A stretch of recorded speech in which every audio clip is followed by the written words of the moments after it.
வரலாற்றில் ஒரு ஒரு முறை நபிமணி ஸல்லல்லாஹு அலைஹி வஸல்லம் அவர்கள் தம்முடைய உரையின் போது, தோழர்களே, பசித்தவன் உணவு தட்டை கண்டதும் பாய்வதை போன்று மற்ற சமுதாயத்தவர் எனது சமுதாயத்தவர் மீது பாயக்கூடிய காலம் வரும் என்று சொன்னார்கள்.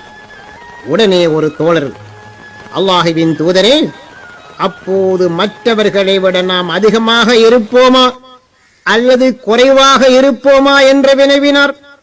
அப்போது நபி அவர்கள், நீங்கள் அதிகமாகத்தான் இருப்பீர்கள், ஆனால் வெள்ளத்தின் நுரையை போன்று பலமற்று இருப்பீர்கள். உங்களது இதயத்திலே கோழைத்தனம் குடிகொண்டுவிடும் என்று சொன்னார்கள். கோழைத்தனம் எதனால் ஏற்படும் என்று ஒரு நபித்தோழரை கேட்டபோது, உலக மோகம், மரண பயம், இவைகளே கோழைத்தனத்தின் அடிப்படை காரணம் என்றார்கள் நபிமணி ஸல்லல்லாஹு அலைஹி வஸல்லம் அவர்கள். ஆதாரம் முஸ்லிம்.